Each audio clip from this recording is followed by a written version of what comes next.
Reciban un cordial saludo, hermanos. Continuamos con nuestro estudio de los libros de la Biblia.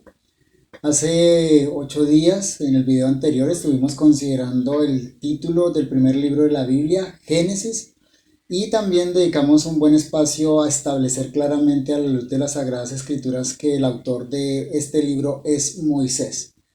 Recuerden que establecimos la autoría de Moisés a través del Pentateuco, porque de acuerdo a la tradición judía y lo que es claro para nosotros cuando leemos los 5 primeros libros de la Biblia, que llamamos Pentateuco y los judíos Torah, ley, esos 5 libros son una unidad, conforman un solo libro que por causa de la extensión de los rollos y la cantidad de palabras que cabían en uno de ellos, hizo necesario que se dividiera en 5 rollos, los actuales 5 libros del Pentateuco o de la ley. Así que establecimos claramente que de acuerdo al Antiguo Testamento, de acuerdo al Nuevo Testamento y sobre todo de acuerdo a la autoría de nuestro Señor Jesucristo, el Pentateuco es de autoría de Moisés. Y si el Pentateuco fue escrito por Moisés, eso quiere decir que cada uno de los 5 libros, Génesis, Éxodo, Levítico, Número y Deuteronomio, fueron escritos por este autor. Vamos ahora a considerar un tercer aspecto con relación al libro de Génesis. El primero fue su nombre. Recuerden, Bereshit en hebreo, en el principio, y Génesis en la Septuaginta, en la versión griega. De ahí proviene nuestro nombre en español, que significa comienzo. En segundo lugar, el autor, Moisés. Ahora, en tercer lugar, consideremos cuándo fue escrito este libro. Bueno, si Moisés es el autor del Génesis, junto con los otros 4 libros, entonces debemos suponer, y es una suposición apropiada, que este libro fue escrito durante su peregrinaje en el desierto, o sea, en ese trayecto en el que Israel sale de Egipto, peregrina en el desierto 40 años y queda a puertas de entrar a la tierra prometida. Pero esto no es simplemente una suposición. Hay ciertas indicaciones al interior de Génesis que van en esa línea de evidencia. Vamos a observar varios textos del Génesis que ayudan a corroborar esta suposición. Es decir, que Moisés escribe este libro en el periodo en el que se encuentran en el desierto. Varias veces en Génesis encontramos la expresión hasta hoy o similares. Notemos para comenzar Génesis capítulo 19, versículo 38. Génesis capítulo 19, versículo 38. La menor también dio a luz un hijo y llamó su nombre Ben-Amí, el cual es padre de los amonitas hasta hoy. Hablando de las hijas de Lot, menciona que una de estas hijas es la progenitora de los amonitas, un pueblo que existía en el momento en que este libro es escrito. Por eso la nota editorial ahí que dice hasta hoy. Entonces vayamos guardando esos datos. Cuando el autor escribe este libro, existen los amonitas. Génesis capítulo 22, versículo 14. Génesis 22, 14. Y llamó a Abraham el nombre de aquel lugar Jehová proveerá. Por tanto, se dice hoy, en el monte de Jehová será provisto. Otra vez encontramos una indicación similar de hasta hoy, o en este caso se dice hoy, citando un dicho, Jehová proveerá. Génesis capítulo 26, versículo 33. Génesis 26, 33. Y lo llamó Seba. Por esta causa el nombre de aquella ciudad es Berseba hasta el día de hoy. O sea, en los días en que se escribe el libro de Génesis, existía esa ciudad con este nombre específico, Berseba. Consideremos ahora Génesis capítulo 32, versículo 32. Por esto no comen los hijos de Israel hasta hoy, noten esto, hasta hoy, del tendón que se contrajo, el cual está en el encaje del mulo, porque tocó a Jacob este sitio de su mulo en el tendón que se contrajo. Otra referencia que nos llevaría a los días en el que el libro fue escrito. Génesis 34, 7. Y los hijos de Jacob vinieron del campo cuando lo supieron, y se entristecieron los varones y se enojaron mucho porque hizo vileza en Israel acostándose con la hija de Jacob, lo que no se debía haber hecho. Aquí hay una expresión interesante, es que dice que se hizo una vileza en Israel. Esa expresión tiene una connotación nacional. Y estamos leyendo un relato cuando Israel no había sido configurado como nación, sino que simplemente eran los hijos de Jacob. Entonces, es interesante acá la expresión en Israel que tiene una connotación nacional. Es como si pensara ya en la nación de Israel, que no se acomoda a la época en que se están narrando estos eventos, sino que se acomoda a una época posterior donde Israel ya empieza a ser considerada nación. Evidentemente esto encuadra muy bien con los días de Moisés porque son los días cuando precisamente Israel se está configurando como nación. Otro texto que vale la pena considerar es Génesis capítulo 35, versículo 20. Génesis 35, 20. Y levantó Jacob un pilar sobre su sepultura, la sepultura de Raquel. Esta es la señal de la sepultura de Raquel hasta hoy. Es decir, ese pilar, ese monumento conmemorativo que edifica Jacob, aún estaba en pie en los días en que el libro de Génesis se escribe. Génesis capítulo 36, versículo 31. Y los reyes que reinaron en la tierra de Edom, antes que reinase el rey sobre los hijos de Israel, fueron estos, y empieza a numerarlos. Bueno, esta es una acotación interesante que hace el escritor, ¿no? Antes que reinase el rey sobre Israel. Y menciona que en esta época ya tenían reyes los edomitas, no los israelitas, así que nos colocan una época en que aún no había rey en Israel, lo cual concuerda, insisto, con la época de Moisés. Y el texto más claro y relevante en cuanto a esto es Génesis capítulo 47, versículo 27. Génesis 47, 27. Dice: Así habitó Israel en la tierra de Egipto, en la tierra de Gosén, y tomaron posesión de ella y se aumentaron y se multiplicaron en gran manera. Esto recopila las palabras que encontramos en Éxodo capítulo 1, versículo 7. Entonces es una época en que Israel ya se ha expandido como nación, ya ha pasado de ser un grupo pequeño, un puñado de las 70 y tantas personas que entraron en la tierra de Egipto a ser una gran nación. ¿Qué es lo que encontramos en estas referencias? Primero, el escritor conoce lugares de Canaán y pueblos que lo habitan. Esto no concordaría con el periodo en que Israel estaba en Egipto. Sus descripciones de la geografía y la población de Canaán son detalladas y precisas, correspondiendo a la situación que encontró Israel cuando salió de Egipto, o sea, la época de Moisés. Por otra parte, las descripciones de ciertas costumbres son similares a las que encontramos en la legislación mosaica detallada en Éxodo, Levítico y Deuteronomio. Recuerden esa referencia que vimos en Génesis 34, 7, mencionando esa vileza que se hizo en Israel, lo cual no debía haberse hecho. Eso suena muy similar a varios textos legislativos del Deuteronomio y de Levítico. Por último, la mención de una época anterior a los reyes de Israel quizá nos indica algún tipo de trabajo editorial posterior en el libro de Génesis, pero que nos permitiría llevar el libro de Génesis a una época posterior al establecimiento de la monarquía en Israel. El último texto que citamos de Génesis 47, 27, que tiene ideas paralelas en 49, 7, en 49, 16 y 49, 28, dice mucho al respecto, sobre todo cuando lo comparamos con Éxodo capítulo 1, versículo 7. Busquen su Biblia Éxodo 1, 7 y observe lo que allá dice el mismo autor, Moisés. Y los hijos de Israel fructificaron y se multiplicaron y fueron aumentados y fortalecidos en extremo y se llenó de ellos la tierra. Entonces, la referencia de Génesis 47 a la multiplicación de Israel es confirmada acá en Éxodo capítulo 1, versículo 7. El uso de la palabra Israel aquí ya es étnico, es nacional, denotando así la intención del autor y quiénes eran sus destinatarios. Moisés escribe en el desierto al pueblo de Israel y acá vamos a describir brevemente el propósito de Génesis. Repito, Moisés escribe en el desierto al pueblo de Israel, ya le está hablando a una nación conformada, para recordarles sus orígenes y el propósito original de Dios con la raza humana que ahora va a cumplir a través de la descendencia de Abraham. Entonces, en cuarto lugar, y tomando como punto de partida esta idea que acabamos de expresar, consideremos por qué fue escrito el libro.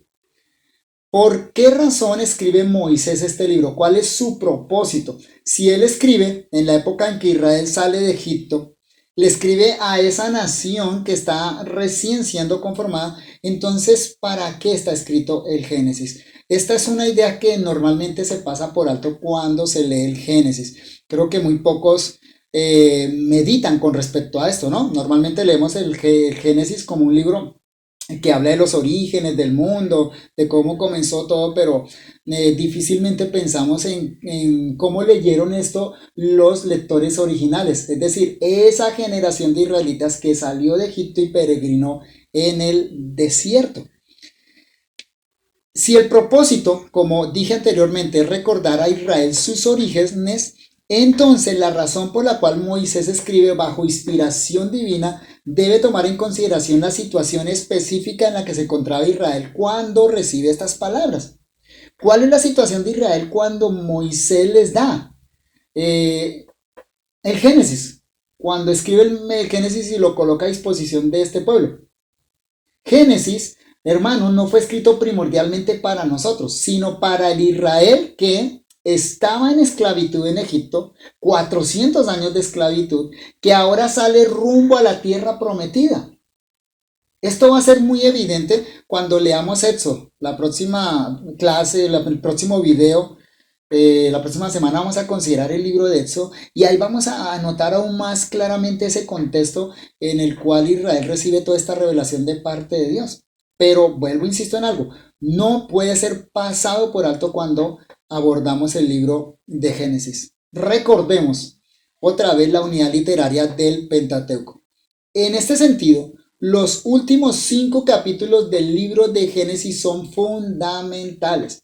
Nos muestran, los últimos 5 capítulos de Génesis, nos muestran a un Jacob con sus descendientes, es decir, la futura nación de Israel llegando a vivir a Egipto. Esa es la narración de los últimos capítulos de Génesis. Cómo Jacob llega a vivir a Egipto con sus descendientes. Allí, en Egipto, Israel se va a multiplicar, como leíamos en Génesis 47:27, pasando de ser de una pequeña familia de 70 personas a una gran multitud, según se nos cuenta en el primer capítulo del Éxodo. Dios le había advertido esto a Abraham.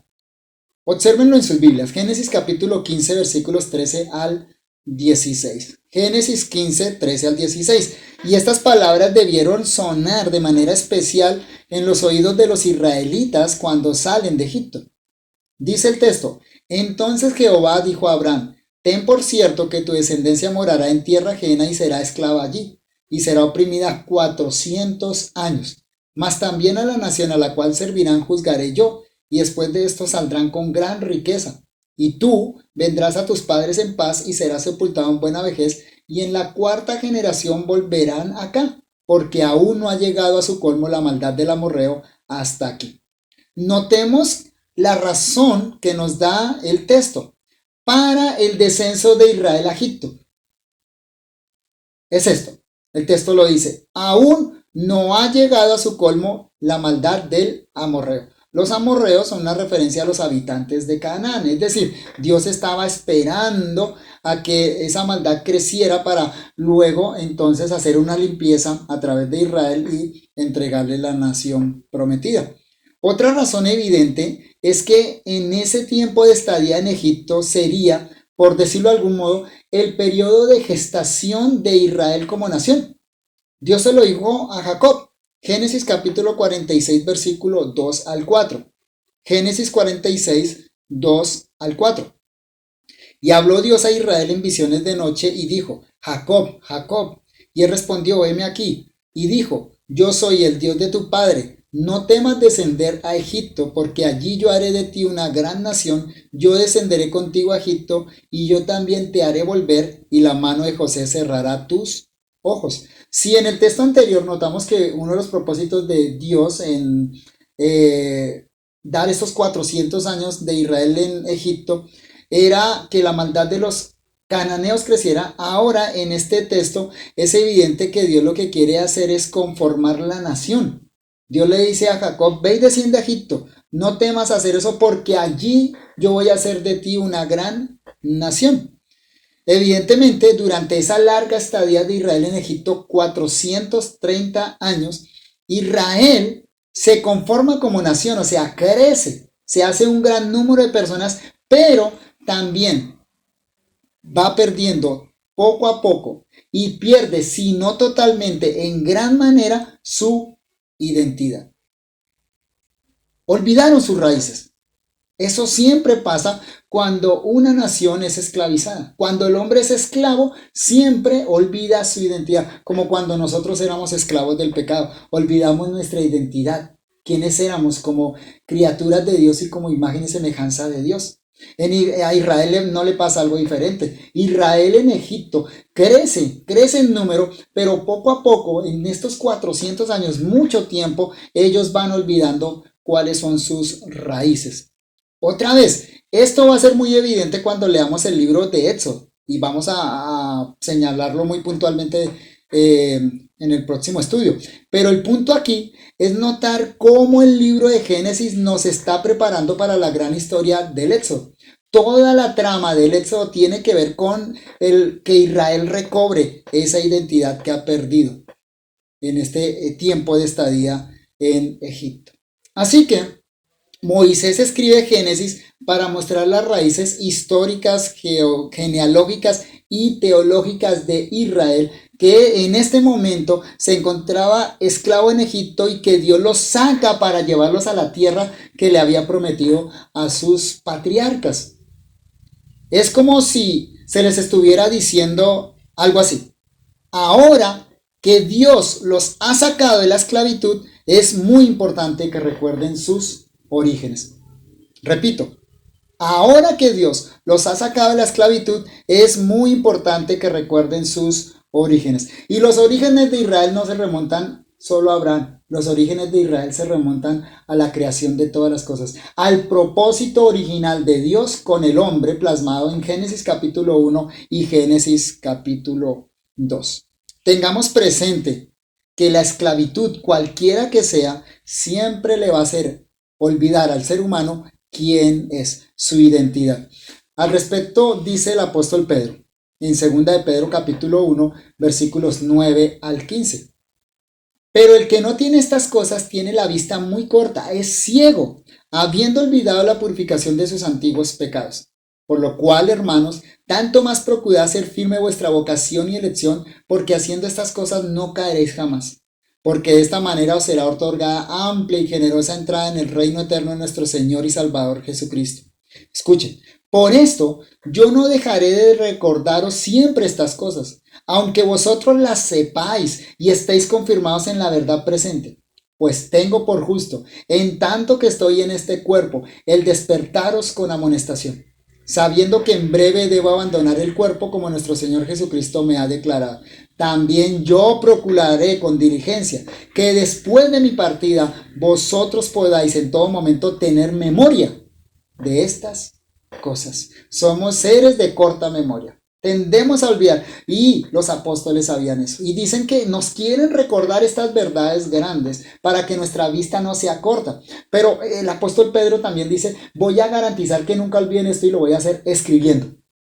Por eso la palabra de Dios tiene que estar escrita. Moisés entendía esto. Dios le da este sentir claramente a Moisés. De manera que Moisés tiene que recobrarle la identidad a Israel y lo hace a través de sus grandes discursos que encontramos recopilados en el Pentateuco, pero también lo hace a través de un legado escrito. Acá en el Génesis entonces tenemos los orígenes de Israel.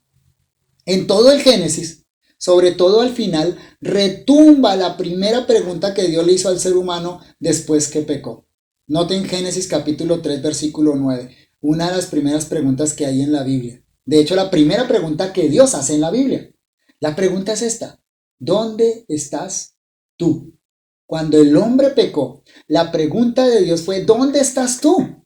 Al final del libro de Génesis, Lee uno Génesis, termina en el capítulo 50 y es como si Dios le preguntara a Israel, ¿dónde estás tú? ¿Dónde te encuentras?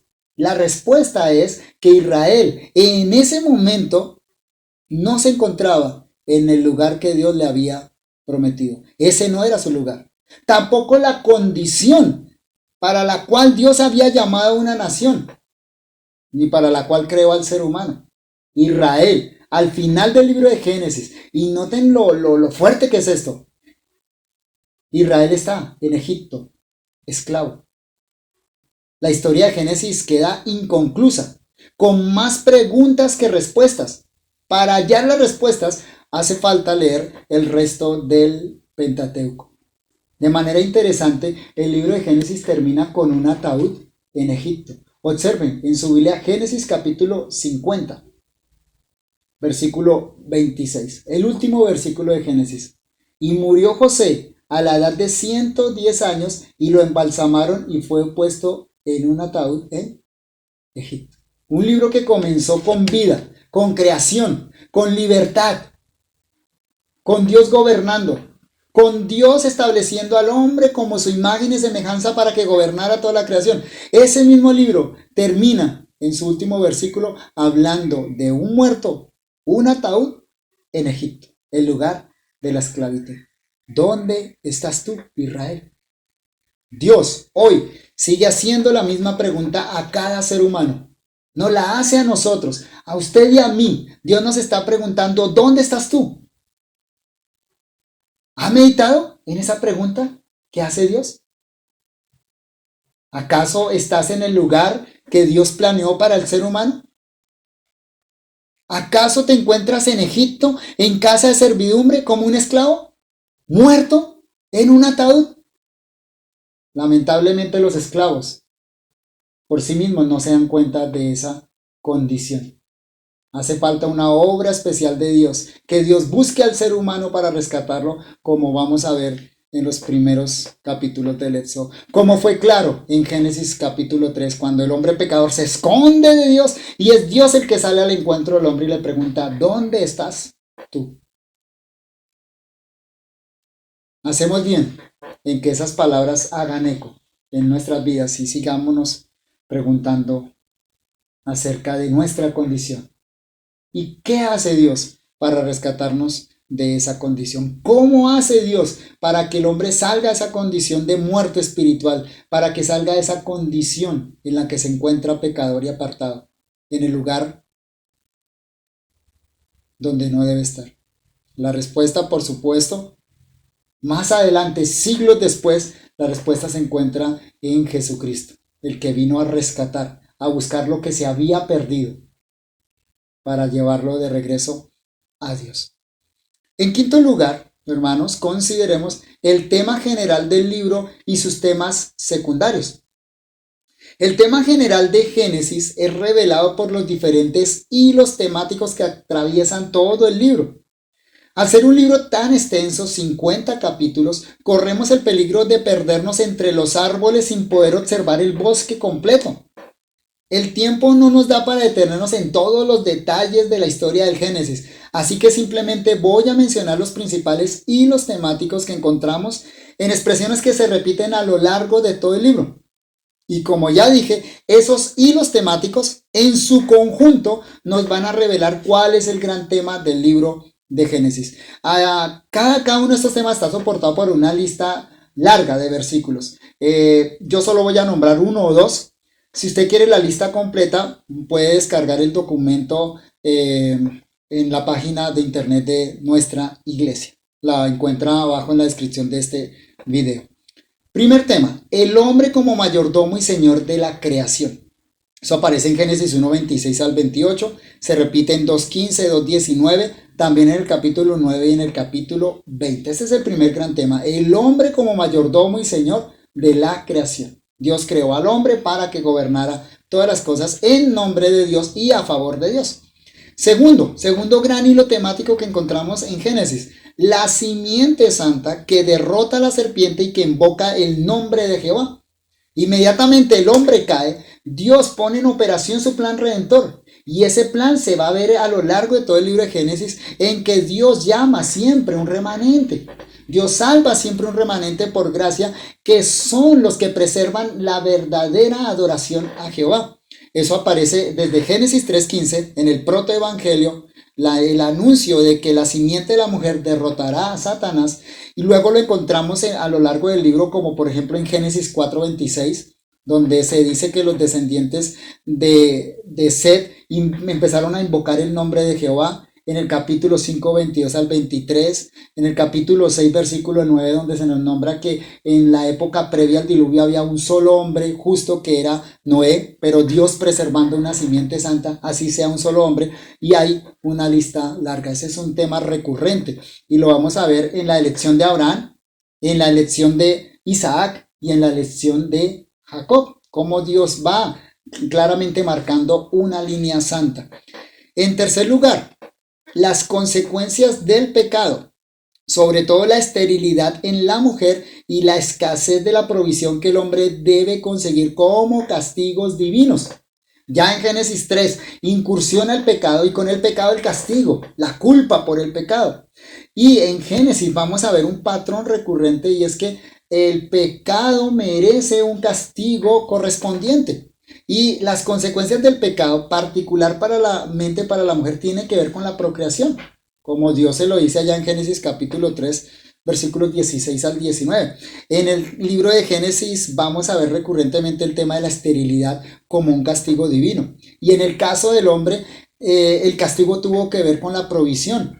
Dios le dijo que ahora le va a costar trabajar la tierra se le va a revelar, le va a producir cardos y espinos, y a lo largo del libro de Génesis vemos a los hombres sufriendo por escasez, sufriendo por conseguir la provisión. De hecho, la razón por que Israel llega a Egipto es por escasez. Eso es parte de la maldición que cayó sobre el hombre y del castigo divino. Un cuarto hilo temático es que el hombre ahora, por causa del pecado, es errante y peregrino en la tierra que otrora fuera su posesión. Dios creó al hombre para ser señor de la creación, pero a partir del pecado, el hombre ahora es extranjero en la tierra. El hombre es expulsado del Edén, como Caín, que dice: ahora me echas de tu presencia y errante andaré por la tierra. Todo ser humano ahora está errante en la tierra que Dios le prometió. El ser humano, repito, fue creado para ser señor de la creación, pero ahora el ser humano se encuentra en una condición de ser extranjero y peregrino en esta tierra. En quinto lugar, un quinto hilo temático es la simiente maldita que se aparta de Dios. Claro, así como hay una simiente santa, también hay una simiente maldita. A partir del pecado, la raza humana se divide en dos. Se divide entre los adoradores de Dios y aquellos que se apartan de Dios. Y ese tema empieza con el caso de Caín, continúa con la descendencia de Caín, pero después vamos a ver a lo largo del Génesis también constantemente un contraste entre el pueblo que Dios escoge y el resto de pueblos que están apartados de Dios. Un sexto hilo temático que encontramos en Génesis es la muerte como consecuencia primaria del pecado. De hecho, una de las palabras que más se repiten o expresiones que más se repiten en Génesis es murió y murió, o sepultar. ¿Cuántas veces se repite? Y ya hicimos notar que el último versículo de Génesis habla de muerte, habla de un sepulcro. Esa es la consecuencia primaria por el pecado. La muerte, no solo la muerte física, sino, como nos enseña el resto de la Biblia, la muerte espiritual. Otro hilo temático que encontramos en Génesis es el pacto de Dios como único fundamento para la recepción de la gracia divina. El hombre pecador, lo único que merece de Dios es castigo. Es que Dios lo llame a cuentas y le dé la correspondiente recompensa por su pecado. Pero tan pronto el hombre peca, se pone en operación la gracia divina. Y a lo largo del Génesis vamos a encontrar repetidamente esa gracia que busca, salva, esa gracia que elige. Eso es un tema muy evidente a lo largo y ancho de todo el libro de Génesis. Otro hilo temático que encontramos allí es la multiplicación con el propósito de llenar la tierra. y es quizá uno de los temas que más se repite en Génesis. Y ya hicimos notar también que el libro de Génesis termina hablando de la fructificación y multiplicación futura de Israel en tierra de Egipto. Es interesante porque es como un eco de Génesis 1:26 al 28. En Génesis 1:26 al 28 Dios le dice a Adán y Eva que se fructifiquen y multipliquen. Al final del libro de Génesis quedamos en la expectativa de que Israel se fructifique y multiplique, y en Éxodo capítulo 1 versículo 7 precisamente ese lenguaje es literal. Así que el hombre fue creado para procrearse, para llenar la tierra y sojuzgar la tierra. Ese propósito sigue vigente en el ser humano, pero el ser humano en su estado pecador no lo va a alcanzar. Va a ser necesario esperar muchos siglos hasta que llegue el segundo Adán y empiece de nuevo esta tarea de multiplicar la imagen de Dios para que finalmente llenemos la tierra, la raza de Cristo, los elegidos de Cristo, llenemos la tierra y la poseamos como nuestra herencia. Y un último hilo temático que encontramos en Génesis es la bendición de Dios al mundo a través de su pueblo. Fue la gran promesa que Dios le hizo a Abraham y a través de Abraham a todo el mundo. En tu simiente serán benditas todas las naciones de la tierra. Así que Dios decide bendecir al mundo es a través de una simiente santa. El propósito de Dios, uno de los propósitos de Dios al elegir a Abraham y con Abraham su simiente era que a través de él llegara bendición a las naciones. Un propósito que Israel no cumplió, pero que finalmente apuntaba era nuestro Señor Jesucristo, como nos enseña el apóstol Pablo en Gálatas. Es finalmente en Cristo, el descendiente de Abraham, a través de quien Dios bendice a gente de todo el mundo, trayéndoles la salvación. Ahora, esos son los grandes hilos temáticos de Génesis, y quizá hay otros, esos son los más relevantes. Y cuando los miramos en panorama, es fácil ver que todos se conectan con el mandato original de Dios a Adán, el llamado mandato cultural de Génesis 1:26 al 28. Texto central en Génesis y texto central fundamental en toda la revelación bíblica. De hecho, es mi convicción que en Génesis 1:26 al 28 encontramos toda la historia de redención comprimida, encontramos la escatología claramente señalada, encontramos el propósito de Dios con el hombre, expresado en palabras explícitas y que finalmente se va a cumplir en Jesucristo. Dice Génesis 1:26 al 28. Entonces dijo Dios, hagamos al hombre a nuestra imagen, conforme a nuestra semejanza, y señoree en los peces del mar, en las aves de los cielos, en las bestias, en toda la tierra y en todo animal que se arrastra sobre la tierra. Y creó Dios al hombre a su imagen, a imagen de Dios lo creó, varón y hembra los creó. Y los bendijo Dios y les dijo, fructificad, multiplicaos, llenad la tierra y sojuzgadla, señoread en los peces del mar, en las aves del cielo y en todas las bestias que se mueven. A este mandato cultural original se suman subsecuentes maldiciones que por causa de la desobediencia de nuestros primeros padres caen sobre toda la humanidad. Noten Génesis capítulo 3 versículos 14 al 19. Si ese fue el mandato original, ahora noten la consecuencia por causa del pecado. Génesis 3, 14 al 19. Y Jehová Dios dijo a la serpiente, por cuanto esto hiciste, maldita serás entre todas las bestias y entre todos los animales del campo. Sobre tu pecho andarás y polvo comerás todos los días de tu vida. Y pondré enemistad entre ti y la mujer, y entre tu simiente y la simiente suya. Esta te herirá en la cabeza y tú le herirás en el calcañar. A la mujer dijo, multiplicaré en gran manera los dolores de tus preñeces. Con dolor darás a luz los hijos, y tu deseo será para tu marido, y él se enseñoreará de ti.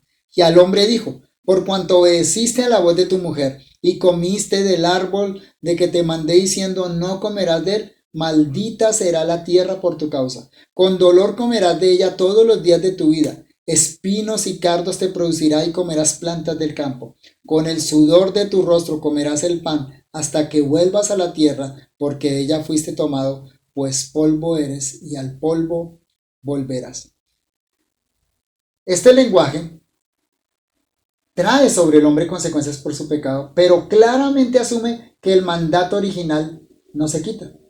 Sigue vigente y el hombre está aún en la obligación de conseguirlo, pero como dije anteriormente, en su estado caído no lo va a poder lograr. Y el hombre por sí mismo nunca lo va a lograr, nunca lo logró.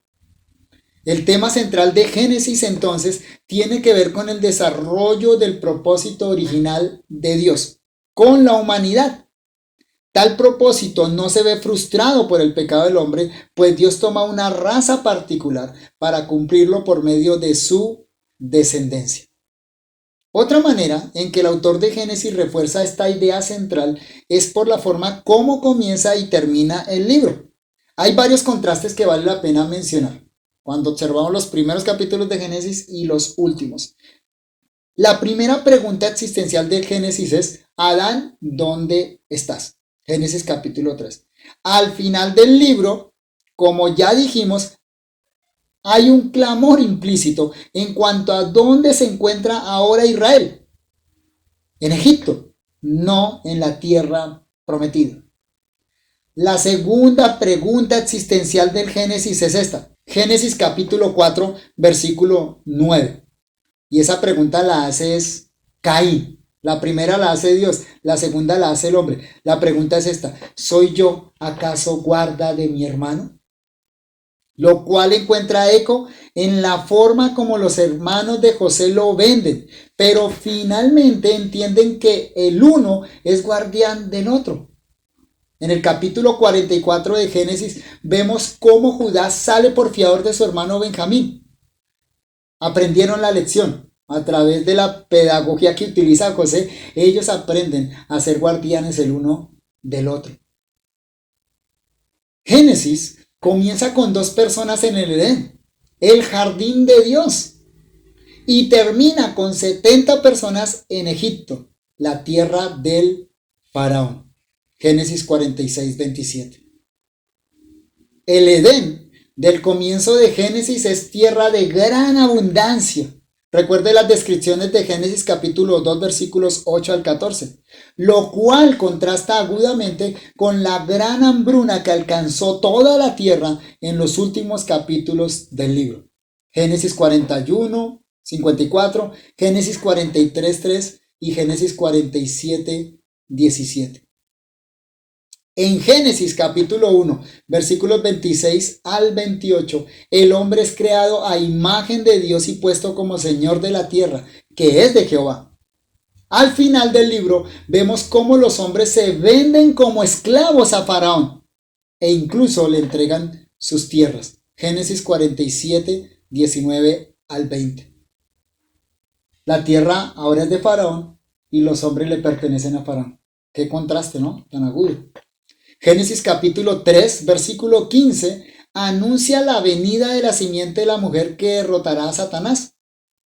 Por su parte, Génesis 49, versículos 9 y 10, anuncia la venida del cachorro de león, que proviene de Judá como legislador de Israel y gobernador de todas las naciones. El Mesías, Jesús nuestro Salvador.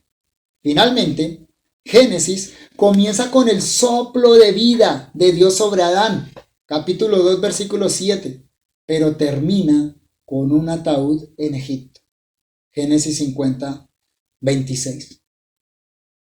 Como ya dijimos anteriormente, Génesis nos deja con más preguntas que respuestas. Nos muestra la forma como el pecado ha distorsionado la creación de Dios, particularmente al hombre hecho a su imagen y semejanza. Sin embargo, también vemos que Dios va abriendo camino para cumplir su propósito. Llama a un hombre específico para bendecir a todas las naciones de la tierra por medio de su simiente. Génesis capítulo 12, versículos 1 al 3, vale la pena leerlo. Y versículo 7. Génesis 12, 1 al 3 y también el versículo 7. Pero Jehová había dicho a Abraham: vete de tu tierra y de tu parentela y de la casa de tu padre a la tierra que te mostraré, y haré de ti una nación grande, y te bendeciré y engrandeceré tu nombre y serás bendición. Bendeciré a los que te bendijeren, y a los que te maldijeren maldeciré, y serán benditas en ti todas las familias de la tierra. Y apareció Jehová a Abraham y le dijo: a tu descendencia daré esta tierra. Y edificó allí un altar a Jehová, quien le había aparecido. Pablo nos da la interpretación teológica de este hecho. Gálatas capítulo 3, versículos 16 al 18. Ahora bien, a Abraham fueron hechas las promesas y a su simiente. No dice y a las simientes, como si hablase de muchos, sino como de uno. Y a tu simiente, la cual es Cristo. Esto pues digo, el pacto previamente ratificado por Dios para con Cristo, la ley que vino 430 años después no lo abroga para invalidar la promesa, porque si la herencia es por la ley, ya no es por la promesa, pero Dios la concedió a Abraham mediante la promesa. Y Gálatas capítulo 4 versículos 4 al 7. Pero cuando vino el cumplimiento del tiempo, Dios envió a su Hijo. Escuchen esto, nacido de mujer, o sea, la simiente de la mujer, y nacido bajo la ley, para que redimiese a los que estaban bajo la ley, a fin de que recibiésemos la adopción de hijos. Y por cuanto sois hijos, Dios envió a vuestros corazones el espíritu de su Hijo, el cual clama, Abba, Padre. Así que ya no eres esclavo, sino hijo, y si hijo, también heredero de Dios por medio de Cristo. Así que Cristo nos devuelve al estado original de Adán en el Edén, hijo de Dios, pero nos lleva más allá de ese estado, pues cumple la tarea que Dios le puso a Adán. Ahora obtenemos en Cristo no solo de nuevo el estatus de hijos, sino que ahora obtenemos en Cristo la herencia que Adán tenía que haber obtenido. En sexto y último lugar, hermanos, consideremos las principales doctrinas que enseña el libro. Y este punto solo podemos resumirlo, pero particularmente este punto nos muestra la importancia de Génesis en todo el canon bíblico, en toda la revelación bíblica. Génesis ha sido llamado correctamente el fundamento de nuestro cristianismo. Allí encontramos las semillas de todas las grandes doctrinas que irán desarrollándose a lo largo de toda la revelación especial. Génesis es el semillero de la Biblia. De hecho, un ejercicio interesante que podríamos hacer, no tenemos tiempo para hacerlo, sería comparar Génesis con Apocalipsis. Aquí tenemos el inicio y el final. Y todo lo que está en el inicio se consuma en el final. Algunas de estas doctrinas son la distinción esencial entre el creador y la creación, doctrina esencial para el cristianismo. La creación de la nada como un acto soberano de Dios, otra doctrina fundamental para el cristianismo. El hombre creado a imagen y semejanza de Dios, doctrina particular del cristianismo. El mandato cultural de Génesis 1, 26 al 28 como el propósito de Dios para la creación, para el ser humano. El matrimonio como una institución divina. Cuando Jesús debatió sobre este tema con los fariseos, les dijo, vayamos al principio, veamos qué dice Génesis. Otra doctrina, el origen del pecado. De hecho, en Génesis 3 al 6 tenemos toda la doctrina del pecado, claramente enseñada. Otra doctrina, la existencia y personalidad de Satanás. La muerte como paga el pecado, una más. La lista continúa. El pecado como culpa. El pecado como corrupción, además. La doctrina de las dos simientes. Y ahí deberíamos mencionar también la doctrina del remanente. La doctrina del pacto como única forma en que Dios se relaciona con la criatura. Dios solo se relaciona con la criatura a través de un pacto. Dios condesciende a través de pacto. Y podríamos mencionar también la gracia como un acto soberano de Dios. ¿Cuál es la importancia teológica entonces y el lugar que ocupa el libro en toda la revelación bíblica? Digámoslo de esta manera, la Biblia sin Génesis sería como un edificio sin fundamentos. Quita Génesis y le quitamos las bases a la Biblia. Si damos una breve ojeada a todas las grandes doctrinas mencionadas anteriormente o desarrolladas en el resto de la Biblia, nos daremos cuenta de que siempre se sostienen sobre los relatos del Génesis. Por ejemplo, pensemos en el desarrollo de la doctrina de la imputación en Romanos 5:12. ¿Sobre qué la basa Pablo? Para hablar de la imputación de la justicia de Cristo al creyente. Se basa en el hecho de la imputación del pecado de Adán a sus descendientes. O sea, si no hay imputación de pecado de Adán a sus descendientes, entonces tampoco hay imputación de justicia de Cristo a su raza, a sus elegidos. Al contrario, también. Si se niega una de estas dos doctrinas, nos quedamos sin la doctrina de la justificación. O por mencionar otro ejemplo, la concisa escatología de Segunda de Pedro capítulo 3 tiene como base Génesis. Génesis capítulo 1, Génesis capítulo 6. Si Dios obró de una manera portentosa, milagrosa, intervino en la creación, intervino también en el diluvio, entonces estamos a la expectativa de una tercera gran intervención divina, cuando Dios va a renovar de nuevo la tierra, ya no por agua, sino por fuego. El pacto con Abraham es fundamental en toda la escritura. El apóstol Pablo en Romanos 4 y Gálatas 3 muestra su importancia teológica, especialmente en Gálatas capítulo 3 versículo 16. Ahora bien, a Abraham fueron hechas las promesas y a su simiente. No dice y a las simientes, como si hablase de muchos, sino como de uno, y a tu simiente, la cual es Cristo.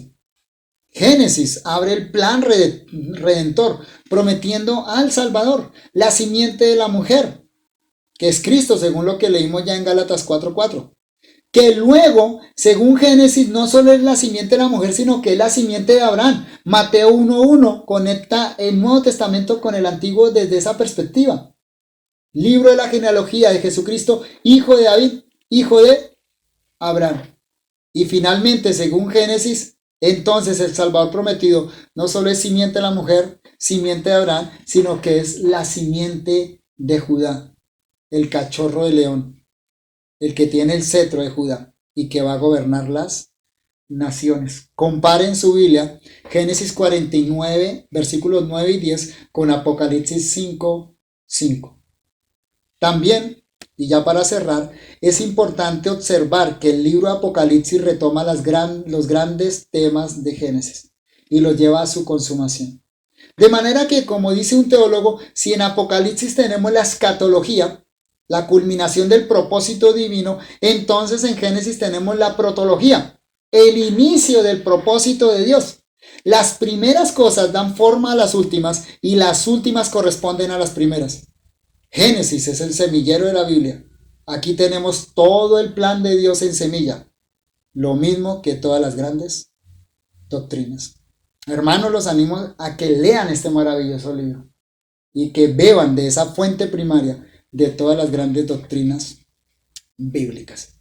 Para el bosquejo, los invito a que consulten el documento que mencioné anteriormente. Dios los bendiga.